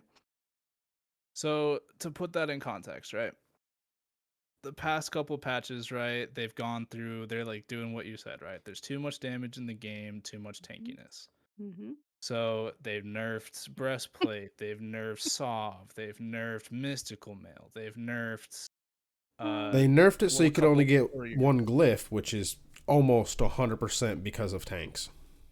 Well, and then I want you to look at this, right? So in the past couple patches, the ADC build that's been nerfed, we talked about it a little bit earlier, Fro. They've taken a little bit of the lifesteal off of Aussie passive. They took a 1 second off of the Wind Demon passive, and they took 5 power off of Deathbringer. In this patch alone, that's over the course of 2 patches. In this patch alone, not only did they destroy the warrior class, look at these nerfs, right? They've nerfed the entire shield tree. They nerfed Void Shield. When's the last time you've ever seen a Void Shield bot? They nerfed that. They nerfed the entire magical shield tree, so runic shield and Sile Cad shield. So that's 2 warrior solo lane dominated trees. They nerfed it. That's like the only good fucking tree for oh my god, Warriors magical defense items are so shit already. They nerfed the power on them. I don't give a fuck what you nerf on them. Their items, their choices are already so bad. They're so bad. In this patch alone, they nerfed the entire shield tree, both shield trees. Mm-hmm. They nerfed the entire hammer tree. Every single hammer got touched. And then for Guardian solos, right, they nerfed the entire magic helmet tree, which granted a couple of those items did need some nerfs, but they also nerfed the entire Voidstone tree. And then, so that's one nerf, right? One big. They're just kicking frontliners in the balls. Specifically, not only did they do that, diver one, solo. Not only did they do that, they also, right. So their goal is, hey, we want hybrid items to be less popular, less good. And then like it's over the past couple of patches, mission accomplished. We want you to be less tanky in frontline positions. So we're gonna nerf your tank items. And then in this patch, they did the classic high risk thing, right, where they want something to change. So they nerf both aspects of it. They nerf and buff both aspects of it. So the change is going to be so drastic that it's going to be horrible. So they nerf the power of a lot of those items, and it'll nerf a lot of the items they build in general. Then they buff the lane minions to be insanely tanky. So now not only do you have less power on all your Guardian solo lane items, the minions are harder to kill in general. So that's a nerf to your clear and a buff to the wave, which is just even more of a nerf to your clear. Right. So you literally can't play a Guardian right now in solo. They took away the ability to play a Guardian. And then they nerf all the warrior items, the good hybrid items, and as well as defense, and made minions harder to clear. So I think, like we were saying earlier, the only warriors you could really get away with right now are maybe auto attack warriors because they have the best clear. Just because after the abilities which don't kill the minions, you have to rely on your autos. Why would you ever play a god like Wukong or anything like that when you're never gonna? It's like I said, I played a game on PTS. I guess took me 2 rotations of Cthulhu 2 and 2 rotations of Cthulhu's 1 to clear a wave. I guess maybe if you have a cleave, which Cthulhu, by the way, does have a cleave. He just does, one. yeah. And in a long chain, so it's not the best cleave. But I guess if you have a cleave in general, you're probably better off than most. But if you're an AA focused god, specifically one with a cleave, Bologna, Osiris, this is probably going to be their meta. And Erlong, maybe. With his one being changed. Actually, with his one being changed, given a little lifesteal. Is this just really their long con to get Erlong good? Give him some lifesteal, buff the minions. Even still, so now your lane in general is going to be less kill potential because you're both going to be slapping the wave forever. Mm-hmm. They also nerfed your late game tankiness, and they didn't really do anything to hunters. And the only counter to hunters is solo laners. There's a whole balanced triangle. No. Solo laners deal with ADCs. Solo laners are supposed to match ADCs. Solo laners are supposed to match ADCs. Assassins are supposed to match mages, and guardians are supposed to match assassins. There's kind of that broad, like they kind of go hand in hand. Obviously, sometimes I just bumped my mic. Obviously, there's sometimes like a little bit of discrepancy here and there, but that's kind of the general like class versus class comparison.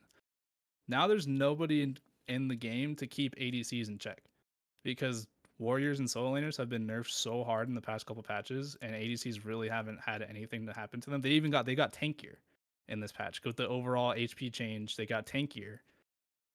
So now there's no real threat to a backline, or at least an ADC. Mages are still kind of, but an ADC, like there's no threat now to an ADC.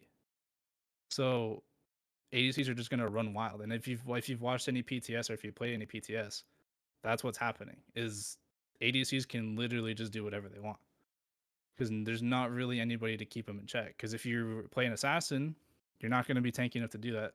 And like you're gonna have damage, but they're gonna outtrade you because they have crit. Yeah, I'd say didn't they buff warrior, crit too, or not buff they, crit? They didn't buff crit, but they've nerfed Deathbringer by 5 power. Like, and they nerfed spectral armor, so you don't have an anti crit really anymore. Oh, is that what it is? They nerfed spectral? I heard something about crit. Yeah, a couple of patches ago they nerfed Nemean and spectral, so it's like I get the Nemean one. Nemean's kind of gross for the game, but spectral is the only anti crit item in the game, and they nerfed the shit out of it. So it's like that's what I'm frustrated with this patch. Is it bad that I want old Nemean back? The one where it reflected? I really like that one too. I mean, hunters have just been so pinball-y since that's been gone, right? Because they nerfed Thorns and Nemean in the past couple seasons. They've changed the way Thorns works and Nemean.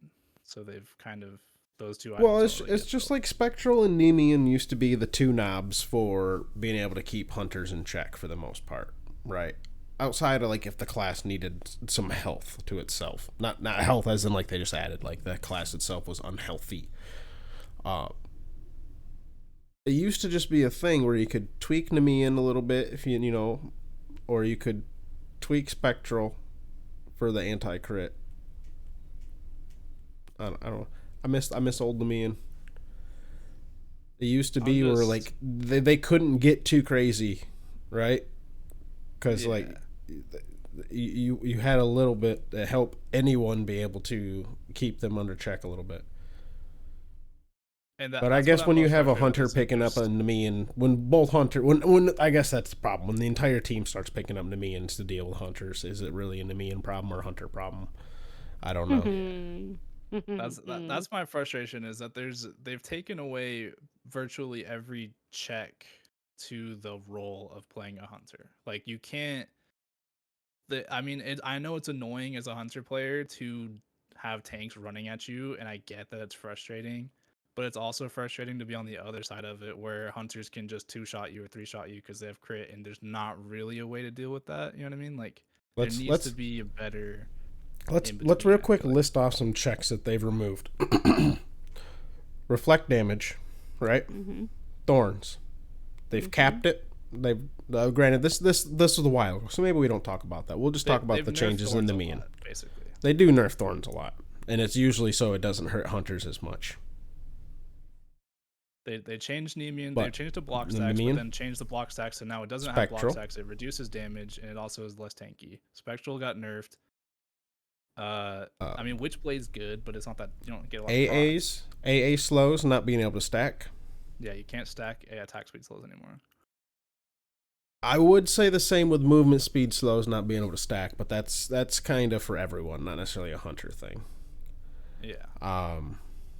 Then what's another one they've done recently? Can we get a fourth? One. Nerfing warriors is a pretty big thing for ADCs because, like I said, like they kind of naturally keep ADCs in check. Just the way the class is designed to have damage, but also. I said I disagree with you, but it's for the most part, it's pretty much a pretty true statement. I just think a lot of Guardians can fulfill that as well. But there's crossover between the classes. For the most part, the warriors are designed to deal with ADCs. They're supposed to keep each other in check. Assassins, mages, guardians. Yeah, I disagreed because I wanted the caveat thrown on, but it is. That's why. Yeah. That's why. I feel like there was another fourth one, or at least we can come up with a fourth one here. I don't know, but that's just the super frustrating part for me is they keep on nerfing tanks, and I get, you don't. Oh, it's Shell. frustrating to deal with Shell. tanks. They had to. They just fucking. Yep. Because I was just picked it up earlier because I went against that fucking Arachne. Remember? There's that. Excuse me. Actually, 2 Arachnes, because there was the one in the assault. That wasn't the one I was talking about, but the one before that I think you were watching that match, right? The one that you were watching me and I was on Geb. Was it the match before you joined us? I've been playing a lot of Geb. Yeah, and I went to go pick up Shell to help my allies because Shell used to be a great counter to Arachne, and I'm like, oh yeah, I forgot they changed Shell a long time ago. It doesn't have those stacks anymore. And then I was talking to Stoff about it, and like, yeah, they fucking changed Shell again recently. Yeah, it was only like 2-3 patches ago. So it's like we're doing a lot of these things, working around the hunters to bring them, indirectly giving them more damage. Yeah, it's frustrating I mean, obviously any nerf to warriors I'm gonna be annoyed about, but like I feel like I'm pretty reasonable. Like I get, like I still think Gilgamesh should probably see some more nerfs. Like God, this is Probably ridiculous. shut the fuck but up. like he's had like 11 nerfs since he he's been needs released. more. He's insane. It doesn't matter. Like I feel like I'm fairly reasonable, but Drop like this kick is just your like nuts. it's just I just don't get it. And then I have a little bit of an issue with the overall increase to the HP. Yeah, it's not just HP. And prots. So I wanted to talk about that too. Yeah, this is a big one. I'll say mine, and then I know you have some thoughts, Nev. I mean, mine are just really short. Mine are incredibly short. No, go off, Nev. Go off. I'm trying to find the numbers real quick, but no, go off, Nev. They increased it by. Okay, you dropped what? Why are you laughing?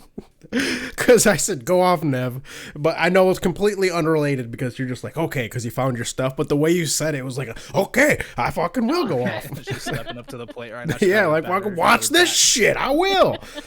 About to knock this shit out of the park. Every single God and Smite will receive the following changes. Increased base HP by 40%. Increased base HP for level by 5%. Increased base physical protections by 40%. Increased physical protection per level by 8%.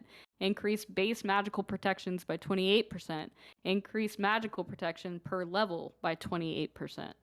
You just nerfed my magical pin items. All of them.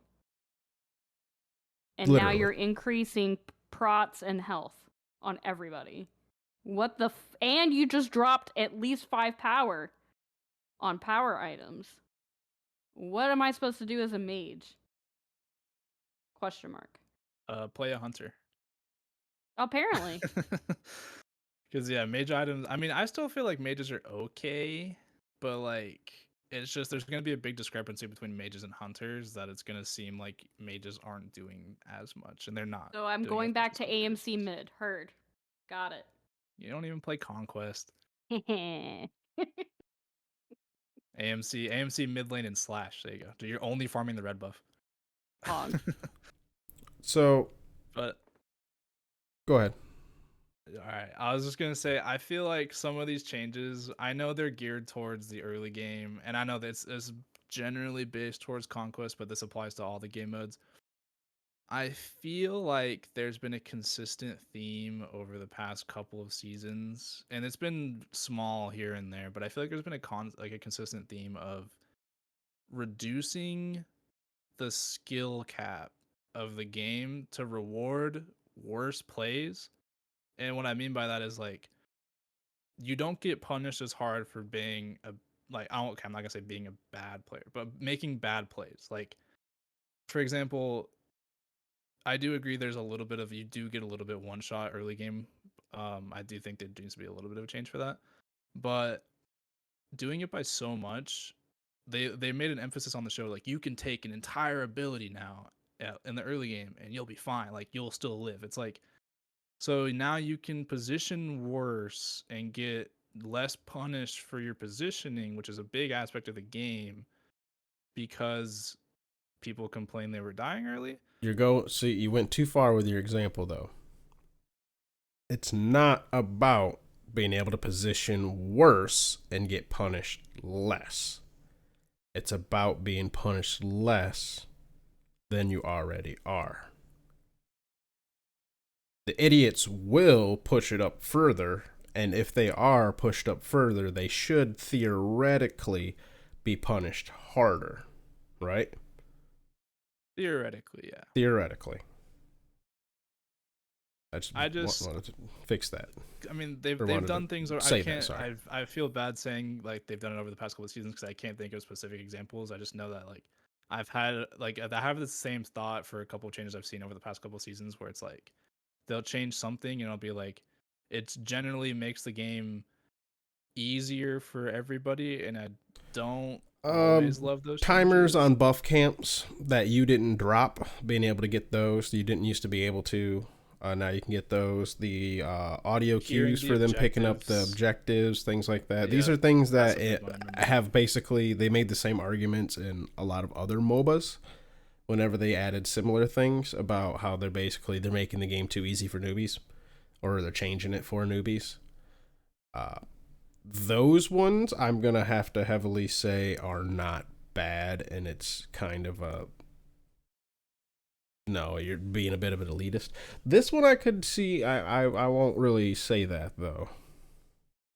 But like I agree there's an issue. I feel like they're doing so much at once is my problem. Is that they never really give them off they don't give themselves the opportunity to, because there's all these little things, like I know you've mentioned before, that all these small changes can be a big deal if you let them. Like, so you might not realize how big of a deal some of these small changes are, but then they do massive changes all over the place, and then it's like, well, we just want the game to feel fresh, but they don't like some of these changes are insane.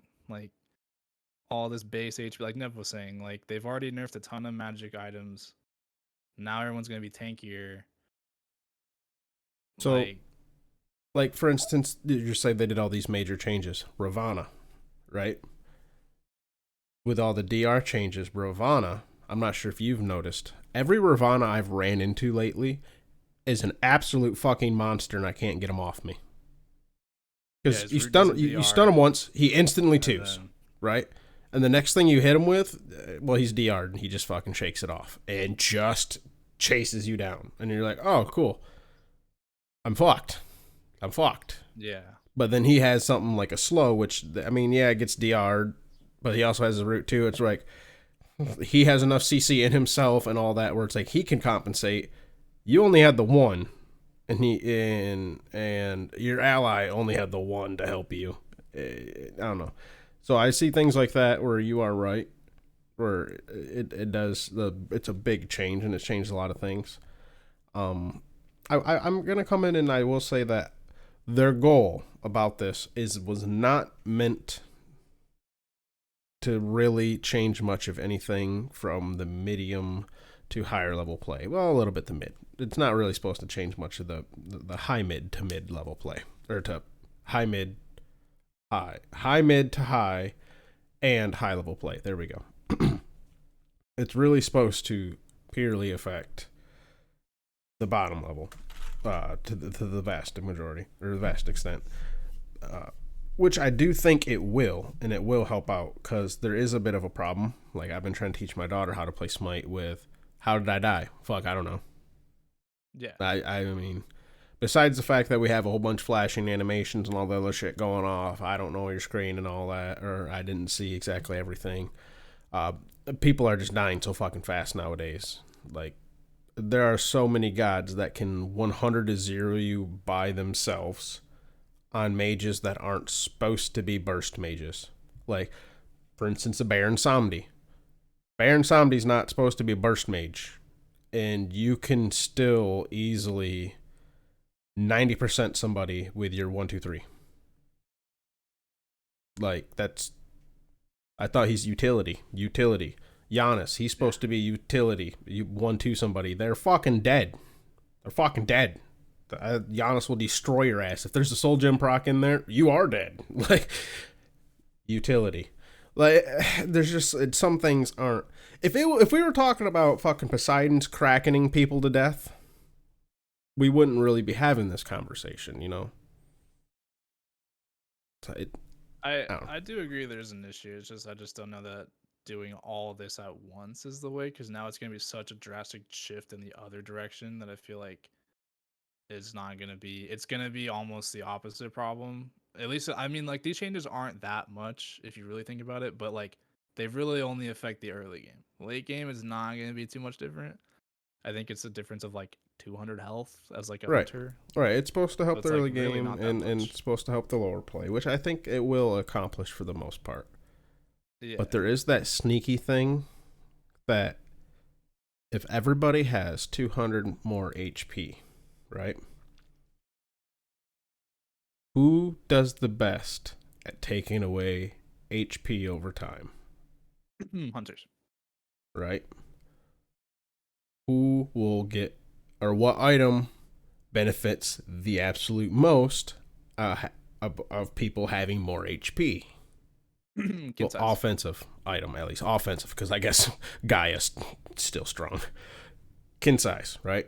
It's better than the magical version. Better than the magical version, right? But enough about Mary. We got you got the Soul Reaver, right? But that's attached to cooldowns. Kin's is every auto, right? And also it boosts your attack speed with it, right? It'd be as if Soul Reaver had cooldown on it. So that item inherently, because everyone else having more HP, is going to become better unless they go in and change that. Because like you said, I think Kin size, it starts the low end at 2,000, right? When it starts, and that's when 2,600. Right, it does a base amount anyway. So even if you have less than 2,000, it has a base percent that it'll do. Right, it's at 2,000 when it starts going up to higher percents. Every fucking mage gets above 2,750 is the cap. Up to 2,750. Every fucking mage right now gets above 2,000. You'll hit 21, right? Everybody hits above 21, pretty much so. I'm sure there's a god out there that doesn't, that I'm fucking someone's gonna say shit about. But now everyone, let's say they're getting to like 23, 24, right? Because everyone's getting like 200 more HP. So Kins is going to be doing just that little bit more to it to everyone. So it again, all of this is almost, because everybody gets it, a buff to hunters that can use Kins well in its own roundabout way. Every hunter buys Kins right now too, which is the problem. Like, right, yeah. I mean, right like for hunters is Dev's Glove, Kins, Silver Branch, Wind Demon, Deathbringer, and then your upgraded starter. Like it's an insane build right now. It's so dumb. Get everything you need. It's so dumb. There should not be a build that exists like this. It should never be meta. For how many years have we yelled about you either build Kins or crit, right? That was the two. DM Brandon. All right. I know it's not always that, but it's when you have Kins and crit being built in the same build, that's when you know hunters in a really, really bad, or actually good for them state, but bad for the game state, right? Because crits hurt, right? Crits are, you're already like, oh fuck, crits are pretty rough meta for a lot of people. And then Kins being so good that it's being included into your crit build, so you get that extra proc on top of, it's just, it's nasty. It is a nasty build. I've been seeing it. It's nasty. It does damage a lot. And it's gonna continue to be the build, I imagine. I mean, Kins will definitely be in there. Because guess what? None of those items got nerfed. It's crazy, right? And every single warrior tree item got nerfed. Yeah, and anything that could potentially be a counter to that has been nerfed relatively recently. That's crazy, right? They want less damage in the game, but they don't nerf any of the damage items that hunters use. But they nerf mage items, guardian items, and warrior items, and consequently, like some assassins items fall in theirs. But we're running pretty long, Nev. Don't you have to go, right? I do. I've got to get the dog's medicine. But yeah, the patch came out yesterday, so if you didn't already see it, surprise. Yeah, you probably have died to a lot of hunters by now. welcome to your new life where our ADC overlords are they rule the world.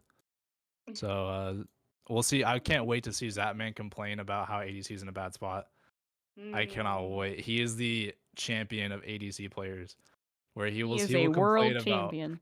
Yeah, he is a world champion. He's also the champion of ADC players, where he will complain about every ADC ever, and then like they'll somehow get changed. I'm like, how? Like ADC is so good right now. I'm sure he'll find a way to complain about it though.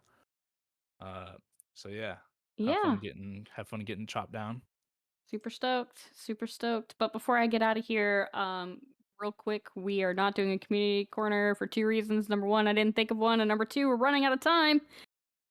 Bro should have some thank yous somewhere for us as we get ready to end this episode. Thank you to Sadons for making all of our wonderful thumbnails.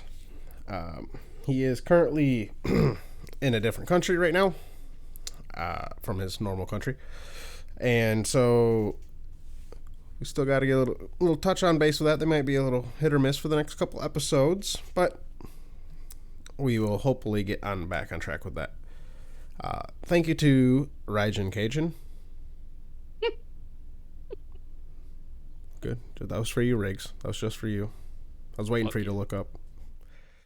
For all of our all the wonderful work he's done on all the artwork we've commissioned him for, make sure to hit him up if you need any done. Yeah, tip your artist, everybody. Thank you to all of our wonderful patrons that help us increase our quality and comfort while we record. Riggs has got all this shit almost all the way figured out now too. Hopefully he sounds real nice and smooth, and hopefully the recording goes well on the editing side. Fingers crossed. Fingers crossed. Fingers up the nose. If not, well, I'm sure I've listened to Riggs bitch about it in the host chat. So, thank you to Aereo Steel, Asbestos Dog, Weatherman Keith, Jade Flagon, Baseball, Griff, Bombi, Danny Boy, Caveman, Neo, Coffin Monkey, CDR Litz. Oh, he changed his name. Fuck. C Commander, CMDR Litz, Gilly, Snorlax, Weatherman, Adios, Surrember, K Brojo, Famous Freak, Stoffmeister, Backlash, Sadons, Dr. Godfucker, Lantern, Reese, Warlord Yo, Bats Kid, Echo Dunk, Doc, Necros, Otter Joe, Riggs, Dracon, Glen Wiggle, Granite Boys, Camel Hoss, Void vs. Void, Enbright, Scion Gemini, Batman, Sandman, Aquasoft, Kilowatt Man, I'm a Hater, Mr. Man, Colorado, and the Big Red. You want to talk about it, Rig? Yeah, what was the Godfucker? Dr. Godfucker. Oh, that's not what I heard. So I was like, what? There's so many Patreons, dude. Thanks, guys. Thank you all so much. List. Well, I mean, to be fair, our patron list, we've always kind of ran with the, if you have felt the need to donate $1 once and that's all you ever felt like you wanted to or could or whatever reason, that's cool with us. You make it on the list, you get in the Patreon chat, you get all the benefits forever from here on out. Yeah. So it's that's, like when you that's buy a God God pack for Smite. Yeah, honestly. It's just like that. Yeah. So that is part of it. Like a lot of these people, they're not technically signed up on it anymore, but you know, whatever. We appreciate the whatever you could and did help. Mm-hmm. So, boom. Thank you. I heard if you go to our Patreon, your wiener grows by 2 inches. It does. And also your chances of getting skins increases too. Not wiener skins though. We do every month. There is a wiener Odin though. There is a wiener. Well, okay, so your chances to get a wiener skin, for a special event. A special event. Could you imagine if they had dick skins in real life? Pay $5 and you get this tiger dick skin. Isn't that just like an artistic condom, you dumbass? Anyways, so. Oh my God. This podcast goes places, Nev, okay? When you sail the 7 seas, sometimes shit happens. Okay. All right. So, we rarely, bring up or try to promote our podcast or the podcast. Well, I guess we don't really do that to the podcast either, but the Patreon. Imagine promoting our content. That's right. Crazy. Yeah, that's for people who have good content. So,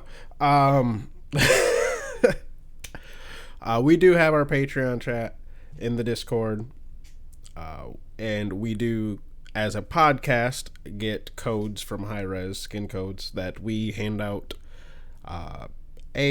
to our officers and admins. I mean, we call them officers, but the admins in our Discord, and to the patrons. So that is one thing. You will have a higher chance of getting those codes. You also can get them in Nev and I streams too. Twitch TV /Neveo3 or /Fro__double G underscore. So sometimes when you say it fast in a quiet whisper with dyslexia, you just kind of start adding underscores. Did you see what I put?